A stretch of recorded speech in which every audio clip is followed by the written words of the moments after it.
नमस्कार, आप देख रहे बिहार न्यूज। मैं हूं आपके साथ दिव्या सिंह। बढ़ते हैं खबरों की ओर। सबसे पहले बात करेंगे राजधानी पटना की। पटना में जदयू कार्यालय के सभागार में जनता दरबार का आयोजन किया गया, जिसमें ऊर्जा मंत्री विजेंद्र यादव, समाज कल्याण मंत्री मदन सहनी, परिवहन मंत्री शीला मंडल ने आम लोगों की समस्याएं सुनी और उनके निराकरण के लिए संबंधित अधिकारियों को दिशा निर्देश दिए।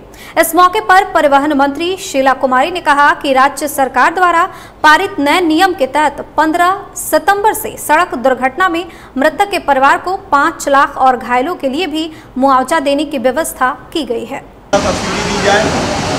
देखिए, सबसे पहले तो सब्सिडी तभी मिलेगा जब इलेक्ट्रॉनिक के लिए उसका पावर पॉइंट बनता है। तो जब अगर पूरे बिहार में इस तरह से पावर पॉइंट पहले बन जाएगा, तभी ना उसके विषय पर हम लोग आगे सोचेंगे कि इसको क्या करना चाहिए। और बात नालंदा की कर लेते हैं। बिहार पुलिस अकादमी ने 615 महिला समेत कुल 1605 दरोगा दिए। पुलिस महकमा में ये पहला मौका है जब इतनी बड़ी तादाद में एक साथ महिला दरोगा निकली है। मुख्यमंत्री नीतीश कुमार के सामने भव्य कार्यक्रम के दौरान इन्हें पद और गोपनीयता की शपथ दिलाई गई। वहीं अकादमी के कैंपस में ट्रेंड सब इंस्पेक्टरों के पासिंग आउट परेड का आयोजन भी किया गया। मुख्यमंत्री नीतीश कुमार इस मौके पर मुख्य अतिथि रहे। ईश्वर की शपथ लेता हूं कि मैं भारत के संविधान एवं राष्ट्रीय ध्वज के प्रति अपनी निष्ठा रखूंगा और भारत की संप्रभुता, अखंडता एवं आंतरिक सुरक्षा सुदृढ़ रखने के लिए कार्य करूंगा तथा शांति एवं सांप्रदायिक सद्भाव एवं भाईचारे को बनाए रखने के लिए काम करूंगा। सहरसा में रास्ते के विवाद को लेकर दो पक्षों में जमकर मारपीट करने का मामला सामने आया है। मामला बेहरा थाना क्षेत्र के सिहोल गांव का बताया जा रहा है।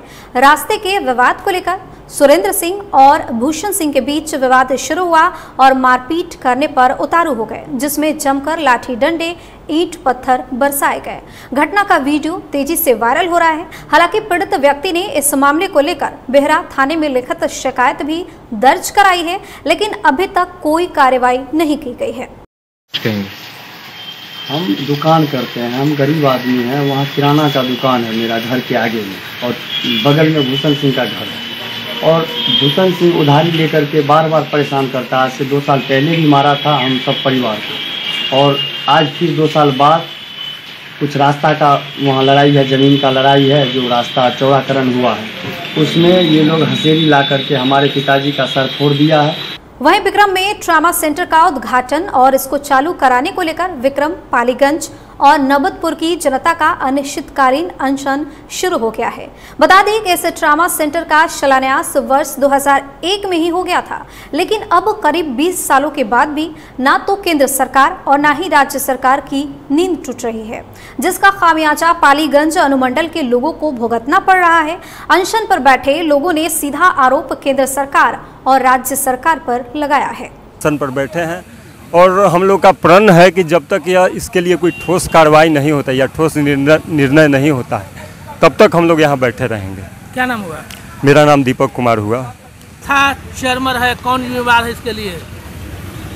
सबसे पहली बात कि यहाँ का ट्रामा सेंटर जो बंद है, खुला लेकिन उद्घाटन हुआ ही नहीं। देखे, बिल्डिंग बहुत अच्छा है। मुझे तो लगता है कि सिर्फ ये बिल्डिंग बनाया गया होगा इसमें कमीशन खाने के लिए और इसकी कमाई के लिए।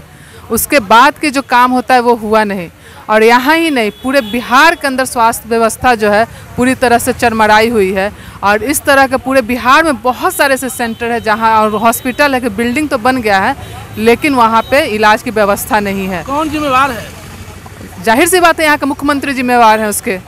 यहाँ के जो लोग भी, स्वास्थ्य मंत्री जिम्मेवार है। स्वास्थ्य मंत्री को देखना चाहिए कि हाँ, अगर वो स्वास्थ्य विभाग संभाल रहे हैं तो किस तरह से स्वास्थ्य विभाग संभाल रहे हैं। इनको आकर देखना चाहिए कि हाँ यहाँ पे। और मुझे लगता है कि आज जिस तरह से आमरण अनशन है तो स्वास्थ्य मंत्री जी का आंख शायद खुले और वो आकर के देखे कि यहाँ ट्रामा सेंटर की कितनी ज़रूरत है। सबसे पहली बात कि पालीगंज या विक्रम विधानसभा के जो भी है, इस क्षेत्र के जितना लोग हैं उनके लिए कितनी दूर। तो मैं कितनी बारी जब इधर आती हूँ तो देखती हूँ लोगों का जब एक्सीडेंट होता है तब पटना जाते हैं तो पता चलता है PMCH पहुँचते पहुँचते रास्ते में बहुत कुछ बुरा हादसा हो जाता है। तो ज़रूरी है कि यहाँ भी इसको खोला जाए और इतना अच्छा जिन्होंने बनाया होगा, इतना अच्छा कॉन्सेप्ट के साथ बनाया, लेकिन उनके बाद वाले लोग 2 दशक होने जा रहे हैं और इनके बाद वाले लोग को आँख में खुला नहीं है, उनके कान तक जू नहीं रहेगा और वो देख नहीं रहे कि यहाँ पे कितनी ज़रूरत है यहाँ लोगों के लिए और यहाँ के लोग कितना इलाज के लिए तरस रहे हैं और यहाँ से पटना जाना पड़ता है। क्या नाम हुआ? मधु मंजरी।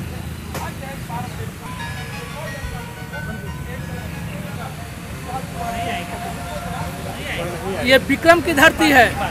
अगर मैं बात करूं तो खदेन बाबू से लेकर के तमाम ऐसे अनिल कुमार हो, चाहे उषा विद्यार्थी हो, रामजन्म शर्मा हो, ये तमाम जो हैं ये विधायक यहाँ का प्रतिनिधित्व कर चुके हैं, लेकिन फिर भी ये विक्रम का दशा क्यों? जहाँ तक आप खदेरन बाबू के नाम लिए तो खदेरन बाबू के विचार, चाहे उनके अंदर जो विक्रम के लिए छिपा हुआ बल था, शक्ति थी। बेगूसराय के समंढाले स्थित कारगिल भवन में जिला कृषि टास्क फोर्स की बैठक डीएम अरविंद कुमार वर्मा के अध्यक्षता में आयोजित की गई। इस बैठक में केंद्र सरकार और राज्य सरकार द्वारा किसानों के लिए चलाई जा रही योजनाओं की समीक्षा की गई। वहीं डीएम अरविंद कुमार वर्मा ने बताया कि इस बार बेगूसराय जिले में लक्ष्य से ज्यादा धान की रोपनी की रिपोर्ट की गई है, जिसकी जांच का आदेश दिया गया है कि सही में धान की रोपनी हुई है या रिपोर्ट में कोई गड़बड़ी है। इस दौरान किसानों के लिए चलने वाली कई योजनाओं की समीक्षा की गई और आवश्यक दिशा निर्देश भी दिए गए। कृषि टास्क फोर्स की बैठक रखी गई थी और इसमें जो भी कृषि विभाग की योजनाएं चल रही हैं वो सभी की समीक्षा की गई। विशेष रूप से जो जल जमाव या बाढ़ के कारण जो फसल क्षति का था उसमें रिपोर्ट हम लोग भेज चुके हैं विभाग को, उसके बारे में पुनः उसकी समीक्षा की गई। दूसरा, जो विभिन्न फसलों का खरीफ सीजन में आच्छादन की समीक्षा की गई, तो धान के संबंध में ये पाया गया कि जो लक्ष्य से बहुत ज़्यादा रिपोर्ट प्रतिवेदित है कि रोपनी हुई है, तो उसका हम लोग दोबारा जांच के लिए आदेश दिए हैं। एक बार दोबारा उसकी समीक्षा कर लें कि वो रिपोर्ट सही है कि नहीं। वहीं गया जिले के शेरघाटी में खाद की कमी को लेकर किसानों ने एकजुट होकर काफी संख्या में प्रशासन के खिलाफ धरना प्रदर्शन किया और जीटी रोड पर जमकर लोगों ने हंगामा भी किया, जिसके चलते राष्ट्रीय राजमार्ग संख्या 2 जीटी रोड घंटों बाधित हुआ। मौके पर शेरघाटी थानाध्यक्ष दिनेश कुमार और सीओ ने किसान भाइयों को समझा बुझाकर किसी तरह भीड़ पर काबू पाया और जीटी रोड को नियमित रूप से चालू किया गया। रोड जाम किया हुआ घर कहाँ हुआ? रानी चक हुआ मेरा, चौकी पंचायत।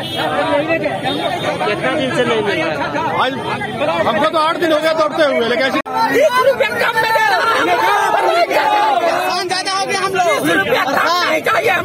वहीं बिहार युवा प्रदेश अध्यक्ष गुंजन पटेल के निर्देशानुसार मुंगेर के धरहरा में युवा कांग्रेस के विकास सिंह के नेतृत्व में मौद्रीकरण के विरोध में प्रधानमंत्री नरेंद्र मोदी का पुतला दहन किया गया।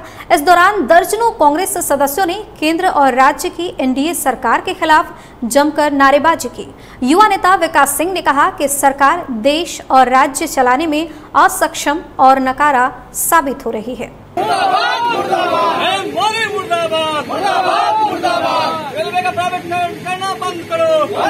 वहीं भागलपुर में युवा कांग्रेस के द्वारा भगत सिंह आजाद चौक पर निजीकरण के विरोध में कार्यक्रम किया गया, जिसमें नरेंद्र मोदी मुर्दाबाद, मोदी सरकार होश में आओ का नारा लगाते हुए कार्यकर्ताओं को देखा गया। इस कार्यक्रम में सैकड़ों कार्यकर्ता वर्तमान सरकार की निंदा करते हुए काफी जोशो खरोश में नारेबाजी करते दिखे। कार्यक्रम की अध्यक्षता भागलपुर युवा कांग्रेस के अध्यक्ष अमित आनंद और कार्यक्रम का संचालन भागलपुर विधानसभा युवा कांग्रेस के अध्यक्ष सुमित शाह ने किया।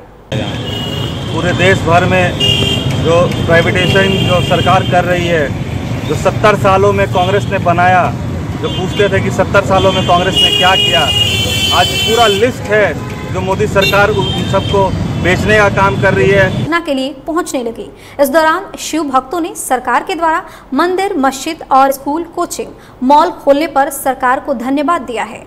वहीं महंत प्रेमानंद गिरी ने बताया कि सरकार के द्वारा गाइडलाइन का पालन करते हुए मंदिरों में मास्क लगाकर ही भक्तों को आने के लिए निर्देश दिए गए हैं और साथ में सोशल डिस्टेंसिंग का भी पूरा ख्याल रखा जा रहा है। तो लॉकडाउन था, लॉकडाउन को देखते हुए मंदिर भी मैंने 26 तारीख से खोला गया है और कोरोना को देखते हुए लॉकडाउन और भक्तों से यही निवेदन है कि आप मास्क लगा करके ही मंदिर आवें और गाइडलाइन को पालन करते हुए ही दर्शन लोगों को कराने के लिए हम लोग कोशिश कर रहे हैं। और सोलर लाइट जो है उसको भी हाथों में छिड़काव वगैरह देते हैं मंदिर में भी, और जो भी भक्त आ रहा है उसको लगाने के लिए। और भक्त से यही निवेदन है कि 2 फीट की दूरी बना करके रखे।